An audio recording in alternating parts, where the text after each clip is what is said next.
Meu nome é Jeremy Waite. Há 30 anos viajo pelo mundo em busca de lendários monstros de rio. Eu acho que ele se afogou.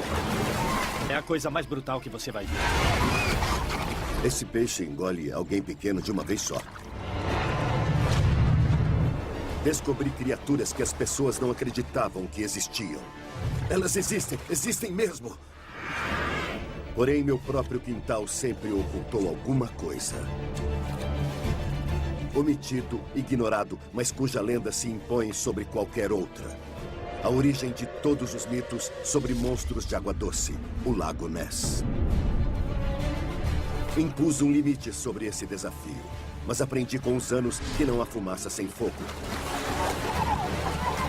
E agora não posso mais ignorar a lenda. Mas será que conseguirei me aproximar dessa criatura?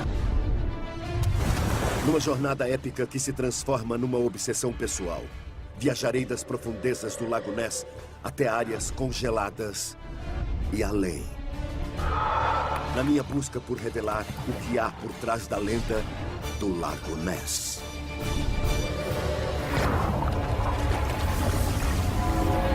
Monstros do Rio. A lenda do Lago Ness. A lenda sobre o monstro do Lago Ness é conhecida em todo o mundo. E quer você acredite ou não na existência de uma criatura, ninguém duvida que a história atiça a imaginação. Em geral, nas minhas investigações, só há um vago relato inicial, mas no Lago Ness, talvez tenha havido mais de 1000 avistamentos. Esse mistério está imerso em supostas evidências que preciso investigar. Muitos dos relatos têm descrições conflitantes, então é praticamente impossível perceber traços de veracidade. Hoje nós sabemos que algumas das fotos mais famosas do monstro são falsas. Separar o fato da ficção que acompanha este lendário monstro de rio vai ser um desafio monumental. O lago é profundo o bastante para esconder um segredo monstruoso. Mas qual seria esse segredo? O lago ocupa o centro das terras altas escocesas. Mas antes de ir até lá, começo minha investigação no museu mais antigo da Escócia. O Hunterian, em Glasgow. Vim aqui para ver uma exposição muito especial.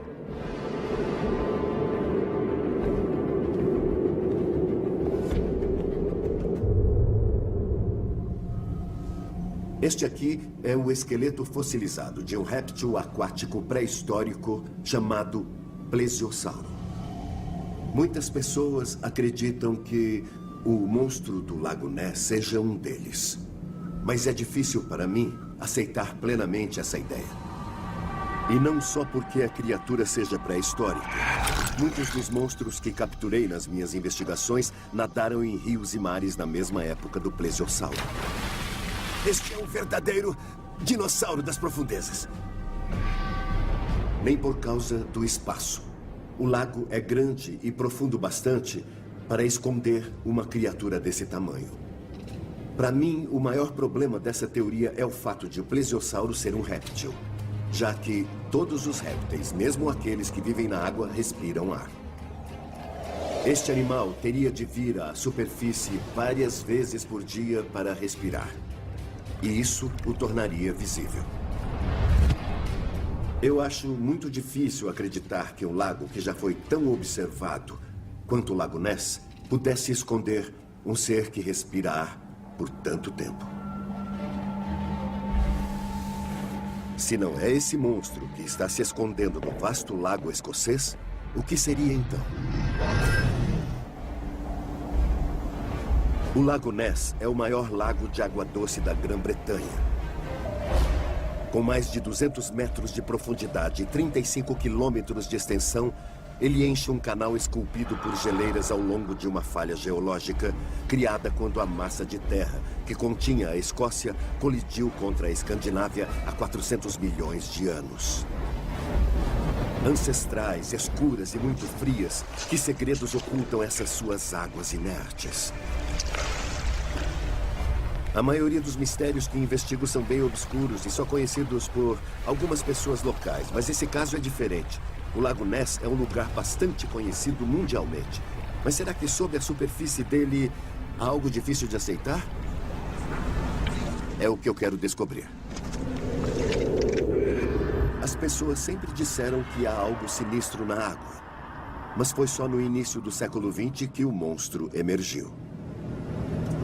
Antes dos anos 30, essa estrada por onde estou dirigindo não existia e as pessoas não tinham como acessar este lado do Lago Ness. Mas assim que a estrada ficou pronta, surgiram as primeiras aparições famosas. Foi quando o monstro do Lago Ness adquiriu fama internacional. A aparição mais famosa ocorreu em 1933, quando um casal local, o Sr. e a Sra. Mackay, dirigia pela recém-reformada estrada de Inverness. De repente, a Sra. Mackay avistou uma criatura gigantesca na água com o dorso similar ao de uma baleia. Mas quando seu marido parou o carro, ela havia sumido.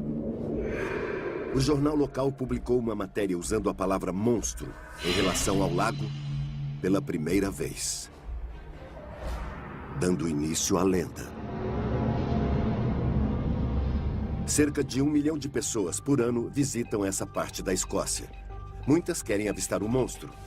Muitas buscam durante a vida toda em vão. Mas Val Moffat vivia perto do lago há 1 ano, quando, assim como o casal, avistou algo a partir da estrada. Eu vinha pela estrada, estava voltando de Inverness. Olhei para a baía e vi uma forma escura na água. Tinha uma cor cinza escuro e brilhava por causa da água. Parecia um barco de cabeça para baixo. Aí eu pensei, o que é aquilo? Achei que devia ser um monstro.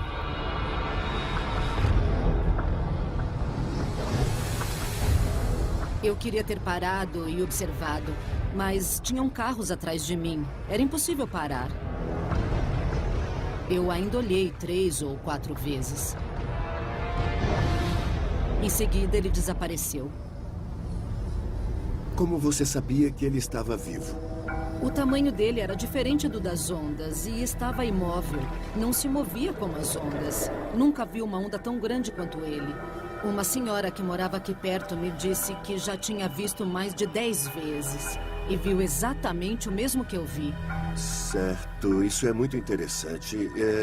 Difere da imagem estereotipada que nós temos de muitas corcovas, um corpo e depois um pescoço. As pessoas que moram aqui e que viram alguma coisa não dizem isso. Elas comparam a um casco de barco virado. Ah, com certeza. É alguma coisa que tem um corpo robusto.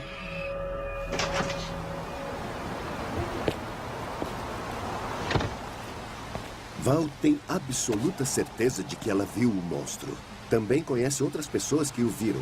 Todas elas viram a mesma coisa, mas não confirmam ter visto uma serpente marinha cheia de corcovas, que é a descrição comum do monstro. É hora de começar a usar minha habilidade na caça aos monstros para elucidar esse mistério.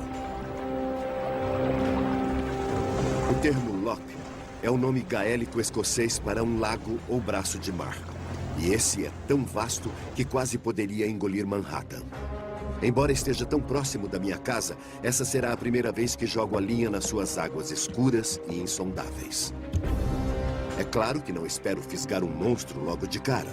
Meu primeiro passo será descobrir de que peixes ele poderia se alimentar. Isto é a chamada pesca rudimentar. É o gesto clássico que o garotinho faz quando pesca pela primeira vez. É apenas uma minhoca.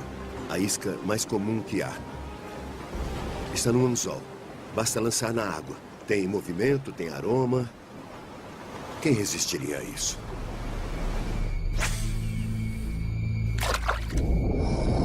Não faço ideia do que possa se esconder aqui embaixo. Mas se alguma coisa for atraída pela minha isca ondulante, começarei a conhecer as profundezas escuras da massa d'água mais misteriosa do mundo.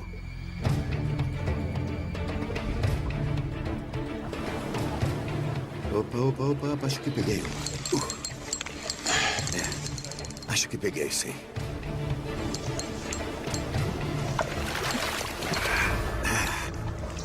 Parece que fisguei a criatura mais viscosa do lago. Uma das imagens mais estereotipadas do monstro mostra algo similar a uma serpente, um animal longo com corcovas, que surgem fora d'água. E aqui está, este peixe é similar a uma serpente aquática, é uma enguia de água doce. Este predador escorregadio é um peixe nativo que já foi pescado para servir de alimento, mas agora está criticamente ameaçado. Este aqui deve pesar uns 350 gramas, mas quando adulto ele pode chegar até a 2 quilos e medir 1,20 m de comprimento. Será que a enguia europeia alimentaria uma criatura muito maior? E que, de alguma forma, permanece escondida? Continuo pescando, mas as únicas criaturas que pego são mais enguias. Começo a imaginar se essas águas escuras e extremamente profundas conseguem sustentar outras espécies. Estou pescando no Lago Ness em busca do monstro de rio mais famoso do mundo. Parece que a lenda é mais antiga do que pensei.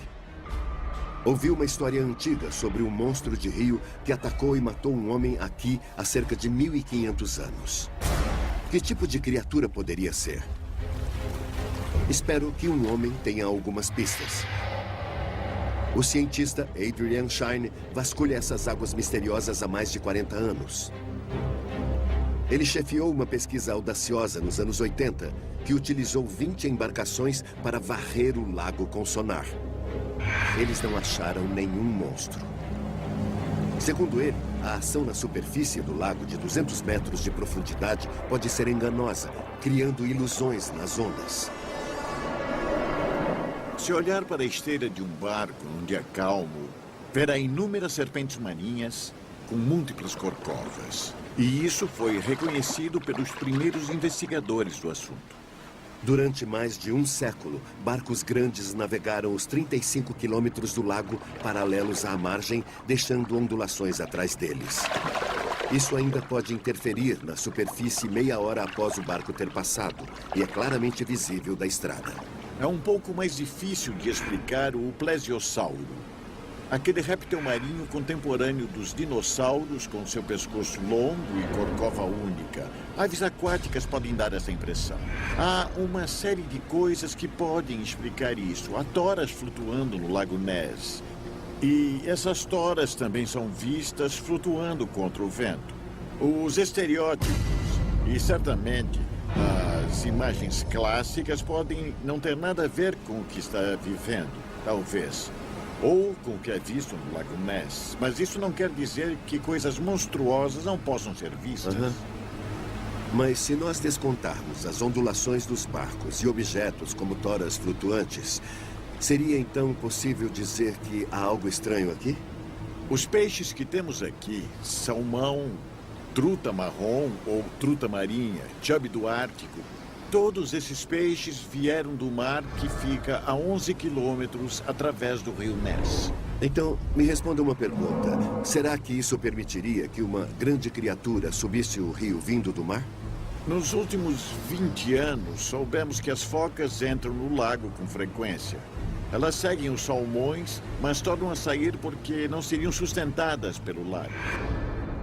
Os machos das focas cinzentas podem atingir 2,5 metros e pesar mais de 300 quilos. Mas Adrian acha que monstros aquáticos maiores poderiam visitar o lago vindos do mar aberto. Esturjões. Mas esturjões não têm dentes, e as histórias antigas diziam que a mordida do monstro podia matar um homem. Haveria outro candidato mais letal e com mais dentes no lago? O rio Ness, que conecta o lago ao mar, abre um oceano de possibilidades. É bastante claro para mim que nenhuma criatura de água doce seria responsável pelas aparições que ouço falar. Mas há uma conexão, o rio Ness, entre o lago Ness e o mar. Por experiência, eu sei que, às vezes, grandes criaturas de água salgada podem avançar terra dentro. A mais famosa é o mortal tubarão cabeça chata. Mas esses grandes predadores são caçadores de água aquecida. Precisam de temperaturas por volta de 15 graus ou acima disso. Não sobreviveriam aqui nos gélidos 4 graus do lago. Todos sabem que o estuário abriga baleias e golfinhos. Mas como os plesiosauros, eles também respiram ar e são facilmente reconhecíveis. Tenho mais uma pista para seguir. A história antiga que surgiu nas terras altas da Escócia. A história de um homem morto por uma fera aquática no rio Ness. Essa pode ser minha última chance de encontrar uma pista para identificar esse monstro. No século VI, São Columba veio para essa parte da Escócia para converter ao cristianismo os habitantes pagãos conhecidos como Pictos. Ao mesmo tempo, ele baniu um animal do rio Ness. Combinei de encontrar a arqueóloga Kate McCulloch, que é perita na história e lendas da área. Columba chegou ao local onde um homem foi retirado da água. Ele foi atacado por algum tipo de animal, um monstro do rio. As pessoas da área ao redor do rio Ness estavam apavoradas. Mas Columba não teve medo. Ele mandou um de seus seguidores entrar no rio e o monstro tornou a surgir das profundezas. Columba demonstrou o poder do seu Deus, expulsando o animal, ordenando que fosse embora do rio.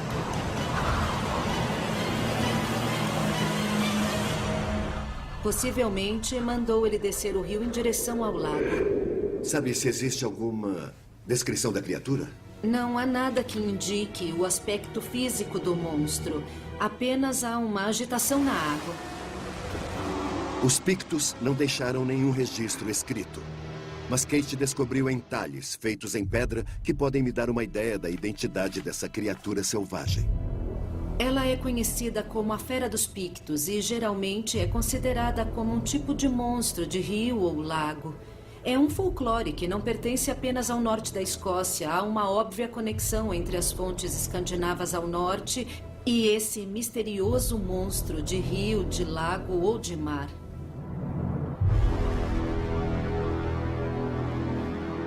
Kate me apresentou pistas que deram um novo rumo à minha investigação, fazendo-a retroceder na história e rumar em direção aos frios mares do norte, pois revelou que esses mitos centenários sobre o monstro escocês podem estar ligados aos vikings.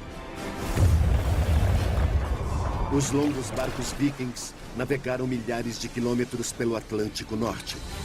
Grupos armados da Escandinávia atacaram e colonizaram a Escócia e estabeleceram um posto avançado remoto na Islândia. Esses bravos guerreiros foram convencidos de que esses mares frios abrigavam monstros. Os vikings escreveram suas lendas há cerca de 800 anos, bem aqui na Islândia, onde alguns textos antigos sobrevivem até hoje. Para confirmar esse palpite de que os vikings possam ter a resposta sobre a lenda do Lago Ness, eu preciso então me dirigir ao limite do Círculo Ártico.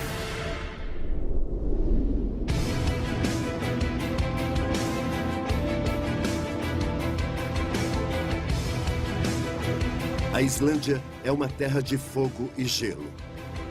Uma ilha congelada, literalmente dilacerada pela atividade vulcânica. Diversamente das antigas rochas da Escócia, a Islândia sofre mutações constantes. O piloto e campeão de rally Ilmar Reisar, agora com 70 anos, me leva num passeio emocionante para me mostrar onde a maior parte da água doce da ilha está represada.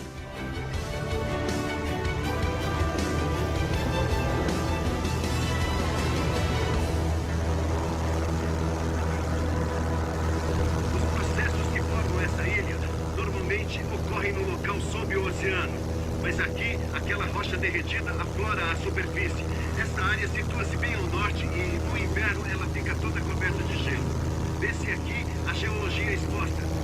Esse é um cenário totalmente singular. A Islândia fica no limite do Círculo Ártico. 11% da superfície da ilha fica permanentemente enterrado sob o gelo. As águas derretidas alimentam centenas de lagos e rios que correm continuamente para o mar. Desde a época dos vikings, os islandeses contam inúmeras histórias sobre monstros aquáticos perigosos. Minhas viagens me ensinam que as origens de tantos mitos baseiam-se em criaturas de carne e osso, e não desistirei até ter uma criatura de carne e osso nas mãos. Procuro um monstro marinho que consegue avançar terra adentro. Então, vou começar onde a terra encontra o mar. O melhor jeito de descobrir o que vive nessas águas quase árticas é jogando uma linha.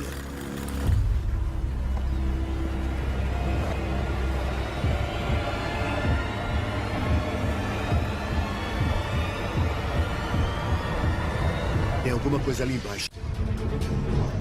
Estou atrás de uma criatura que pode ter inspirado a lenda do Lago Ness. Uma história antiga sobre um ataque me levou da Escócia até uma ilha no limite do Círculo Ártico, a Islândia. Outrora um baluarte remoto dos vikings, essa terra ainda contém muitas histórias sobre monstros e aparições. Essa ilha sempre dependeu da pesca. Então, retorno mais uma vez ao meu elemento para tentar fisgar um predador marinho capaz de nadar rio adentro.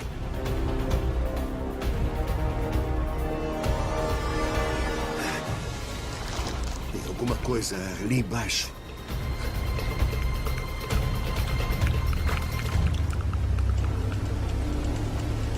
Aqui está o famoso bacalhau. 3 nadadeiras dorsais clássicas e o barbilhão, bem no meio do queixo. Isso mostra que há peixes aqui embaixo.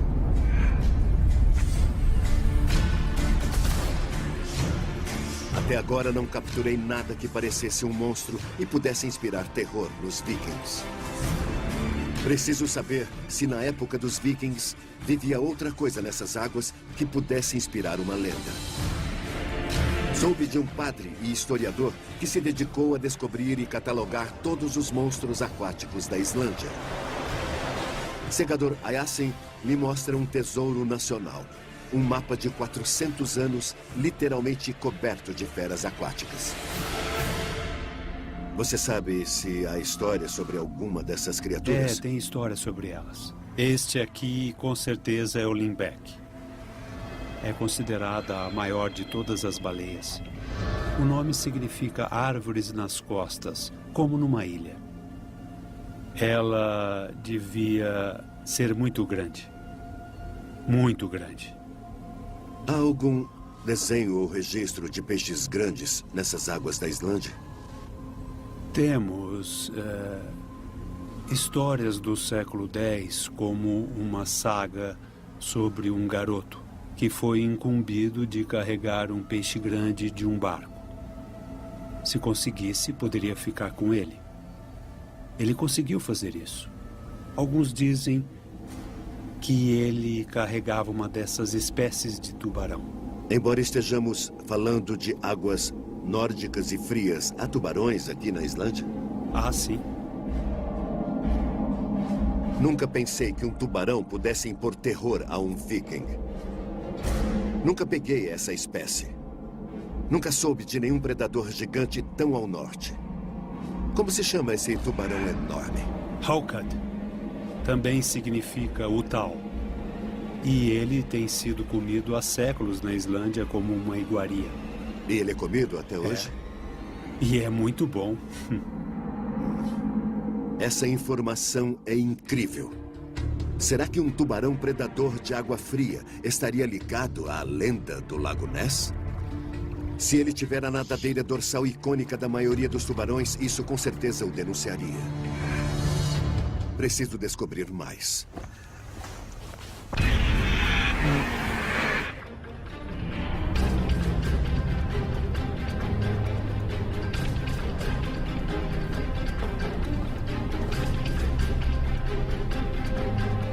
Segador me disse que há uma fazenda remota num deserto de lava endurecida, onde eles ainda preparam esses tubarões gigantes para comer. Os nacos de carne, pendurados, não revelam nenhuma pista sobre a aparência do animal inteiro. A família de Gudjon Hildbrandsson prepara a carne de Halkot, nessa fazenda isolada desde a época do seu avô. Olá. Oi. A carne fresca é tóxica. É por isso que fazemos esse processo de fermentação. Saber que a carne contém veneno aumenta a aura sinistra que cerca esse tubarão misterioso. Aparentemente, a fermentação quebra a toxina, mas libera um forte odor de amônia. A carne que vou provar cheira a urina. Ela deixa um gosto forte na boca, é inegável. Permanece na parte de trás da garganta após engolir o primeiro pedaço. O sabor é diferente de tudo que eu já comi. É diferente. Imagino que antigamente, quando pegavam um peixe grande, não dava para comer tudo de uma vez só. Seria um desperdício jogá-lo fora. Era preciso fazer alguma coisa com ele. É um método tradicional. Qual o tamanho do animal inteiro? Pode ter de 3 a 6 metros e pesar entre 450 quilos e mais de 1 tonelada. Ah, é? Uau. Pois é. É bem grande. E você não teria um inteiro aqui para que eu pudesse dar uma olhadinha? Mas só um minuto. Tá legal.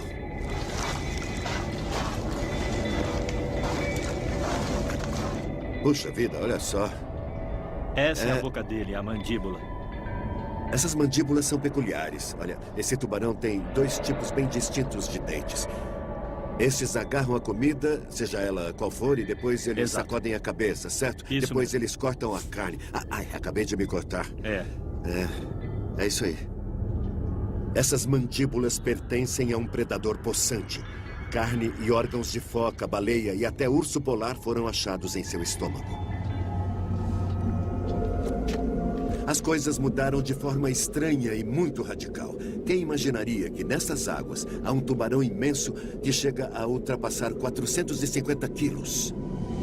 Os únicos tubarões predadores que conheço e que atingem esse tamanho não sobreviveriam nesses mares quase árticos. Pelos dentes já dá para saber que não é como nenhum dos tubarões que eu já encontrei.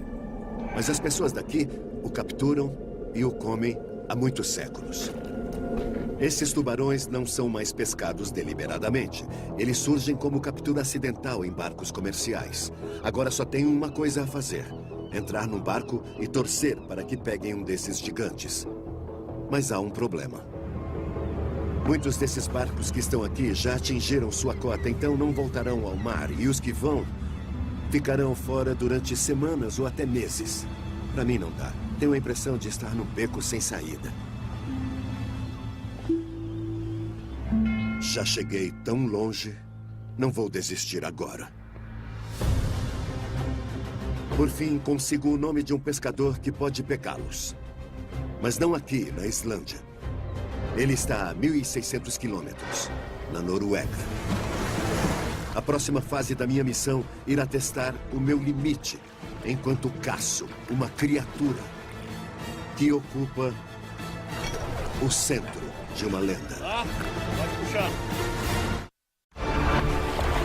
Minha missão, que começou na Escócia, acabou me levando à Islândia, em busca da criatura responsável pela lenda do Lago Ness.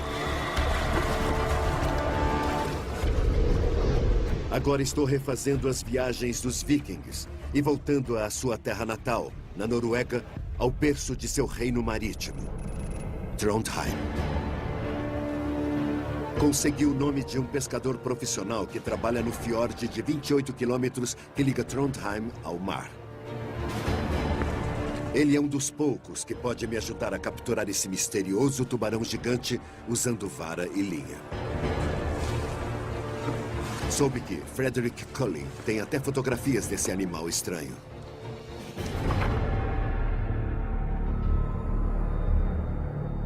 Eles não têm uma enorme barbatana dorsal. Quase não tem barbatana. E são cinzentos, quase negros. Embora nunca tenha visto um em carne e osso, reconheço esse animal.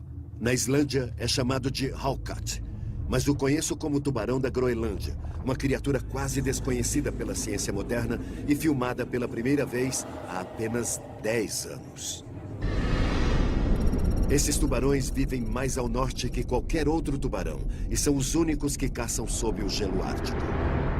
Seu território coincide exatamente com o reino dos vikings, que vai da Groenlândia à Islândia, abrange a Noruega e mais precisamente a Escócia. Sabemos que os vikings comiam sua carne, então deviam estar bem familiarizados com essa criatura monstruosa. Mas, ironicamente, não sabemos quase nada sobre esses animais. O único jeito de saber se poderiam inspirar a lenda é pegando um. Mas isso será um desafio monumental. Aqui, esses monstros vivem no fundo de um fiord de 600 metros de profundidade. Para dar uma noção da situação, eu os visualizo como um punhado de grãos de arroz espalhados aleatoriamente no fundo de uma piscina. Tento conter o impulso de desistir. Esta será a primeira vez que tento pescar numa profundidade tão absurda.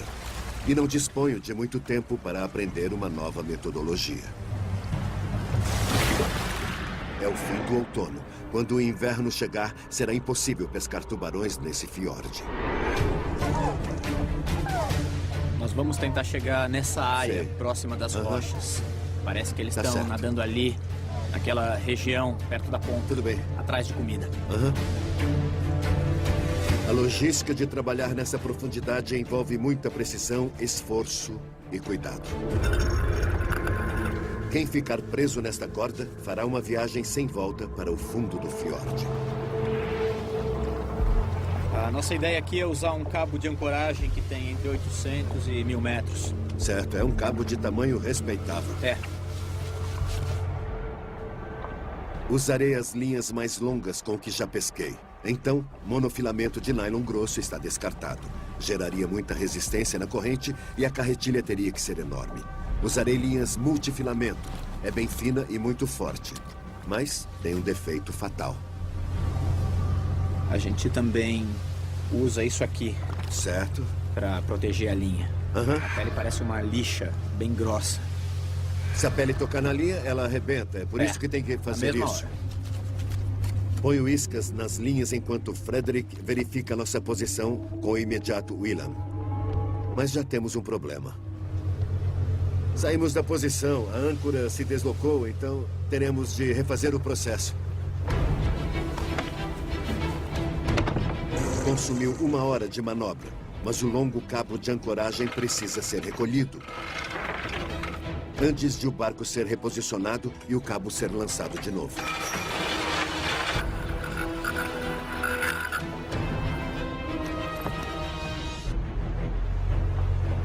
Preparamos as linhas e agora nós vamos verificar a nossa posição. Depois, nós vamos lançá-las. Se tivermos sorte, ficaremos...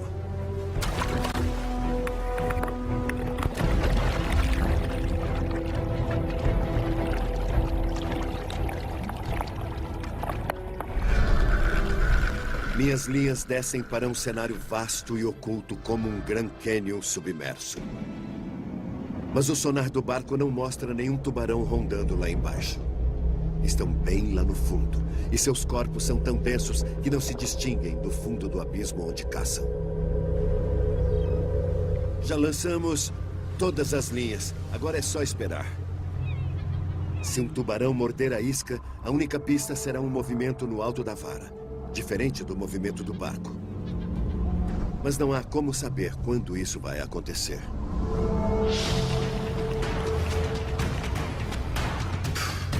Depois de 2 horas, recolhemos todas as linhas para checar as iscas.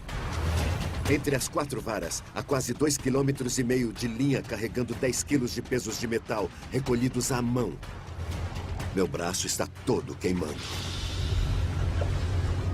É por isso que temos que checar as iscas periodicamente, porque são mastigadas por peixes menores. Talvez um tubarão possa pegá-las, mas não acho que seja uma isca muito apetitosa. Por isso, passei 25 minutos recolhendo-as para conferir.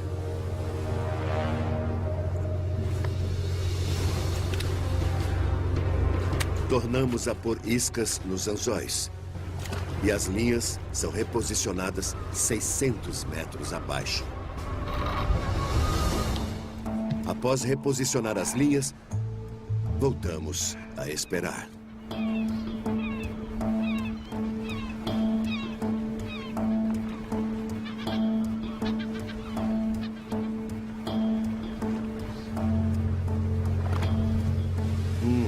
que interessante.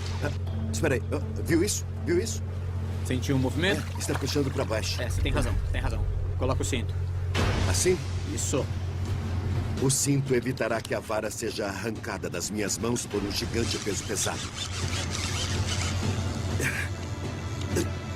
Com certeza fisgou alguma coisa. Fisguei sim. E pelo visto, pesa 1 tonelada. Em um fiorde congelante na Noruega, tento içar um gigante que está 600 metros abaixo. Vamos lá? Será que essa criatura inspirou as lendas do Lago Ness? Começa a puxar a outra. As outras linhas têm de subir antes de eu recolher o peixe que está na ponta da minha. Se não fizer isso, ele poderá ficar emaranhado e preso sob o barco. Já deu. É uma raia. Bem grande, não? É uma raia da Noruega. É sim. Essa criatura estranha do leito do fiord foi descrita pela primeira vez em Trondheim. É raramente vista na superfície. A imaginação fantástica dos cartógrafos nórdicos agora parece bem tranquila se comparada à realidade do que há ali embaixo. É um animal impressionante, muito estranho, mas muito raro também. Segundo Frederick, só 4 delas foram pegas com vara e linha.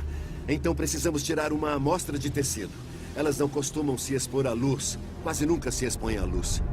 Frederick trabalha com um cientista da Universidade de Tromsø, que coleta todos os dados dos tubarões e raias que captura. Tem a cor certa do peixe que eu quero. A pele embaixo tem uma textura áspera, mas a forma não tem nada a ver. As raias são tubarões achatados. E esta aqui é bem estranha. Mas ainda não é o peixe que eu procuro. Temos que identificá-la e medi-lo o mais depressa possível. 1,20 m de envergadura. É isso mesmo, confere. 1,20 por quase 1,80 do nariz à cauda. Tubarões e raias estão entre os peixes que sobrevivem fora de grandes profundidades. Não desenvolveram bexiga natatória, cheia de gás, que pode se romper ao subir. Ela parece um ser de outro planeta, um ser estranho vivendo num ambiente estranho. A gente que passa a vida esperando encontrar por acaso um monstro, aqui ou no Lago Ness. O tubarão da Groenlândia ainda se mantém esquivo, é ainda mais raro. Onde está o tubarão?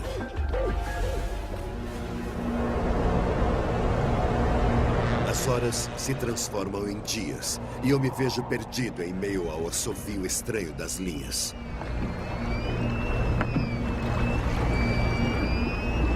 Após pescar durante 400 horas e recolher 80 quilômetros de linha, será que minha sorte vai mudar? Atenção agora. Maravilha, Okay. agora vai. Vamos lá, vai. Vamos lá.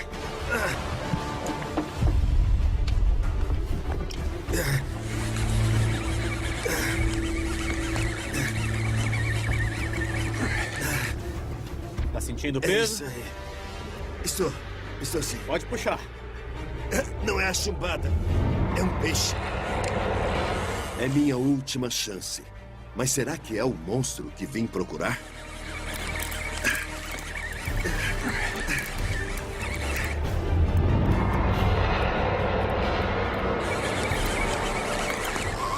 Já foram 50 metros e a impressão é que foi o dobro. Nunca tive de puxar um peixe de uma profundidade tão grande, bem maior que o prédio do Empire State. Sinto uma pulsação bem lenta. Tá vindo, tá subindo. É isso que você tá sentindo. Se for um tubarão da Groenlândia e sua pele roçar na linha, ela se romperá e perderei minha última chance. É muito importante que as linhas sejam recolhidas para que não fiquem emaranhadas. Está se aproximando do barco. Já deve ter percebido o barco. Já estou vendo. Tudo bem.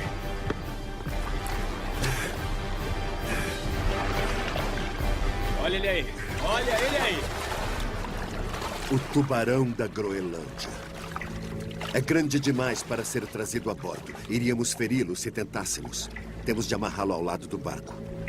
Ele é monstruoso e surpreendente. É difícil de ser trazido à superfície. Vamos tentar prendê-lo pela cauda. Pelos padrões dos que nós conhecemos, esse aqui é enorme, é monstruoso. Esse aqui deve pesar uns 180 quilos. Apesar do tamanho enorme, eles são um mistério para a ciência. Não sabemos quase nada sobre como vivem, procriam ou caçam. A barbatana dorsal é pequena, não é aquela barbatana dorsal normal, ereta. Se estivesse na superfície, não veríamos aquele triângulo característico cortando a água. Parece uma corcova suave. Mas se eu quiser vê-lo mais de perto, já que o peixe não pode vir até mim a bordo, terei de ir até ele. Não tenho escolha, a não ser entrar na água congelante com o maior tubarão do mundo, depois do tubarão branco. A água, apesar do traje especial e 5 camadas de roupas de baixo, está fria, muito fria, mas ele vive nela o tempo todo. Não aqui em cima, mas 800 metros abaixo. A cor é marrom escuro. Se emergisse sem ultrapassar a superfície, ninguém acharia que era um tubarão, não saberia o que era. Ele parece um casco de barco virado. Que animal esplêndido! Acredita-se que comam quase tudo que encontram nas profundezas abissais. Ninguém ainda sabe que ameaça oferece aos seres humanos. Cuidado com o focinho. Está perto demais. Recue um pouco. Está na hora de soltarmos o anzol e deixá-lo voltar para as profundezas. Beleza. Muito bem. Só um minutinho. Me ajuda aqui. Enquanto saio do fiord congelante, Frederick identifica o tubarão caso ele volte a emergir. Está sem os anzóis. Agora já pode ir. Oh, ele se foi. Nem parece verdade que ele esteve aqui. Toda essa gente que vive aqui nem faz ideia de que há criaturas assim, vivendo tão perto deles.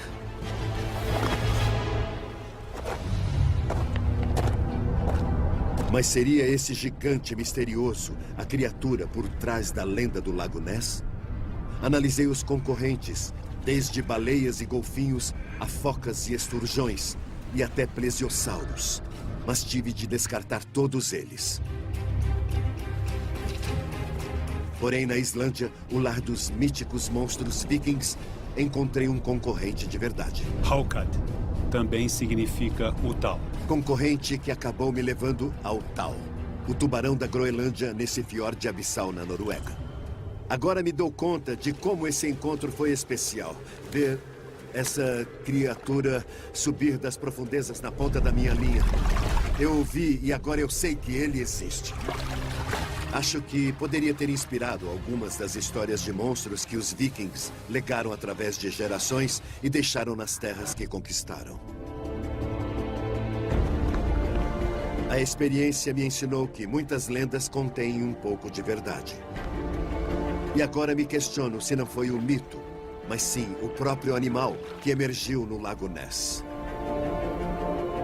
Minha jornada acabou me levando até um predador imenso e notável que é tão discreto que nós não sabemos quase nada sobre ele. Mas o que nós sabemos é que ele vive na parte certa do mundo, onde ele caça a uma profundidade quase inimaginável em águas frias e escuras. Mas em raras ocasiões também chega bem próximo à superfície. E se você for uma das poucas pessoas a ver essa criatura de perto, não terá dúvidas de que viu um monstro.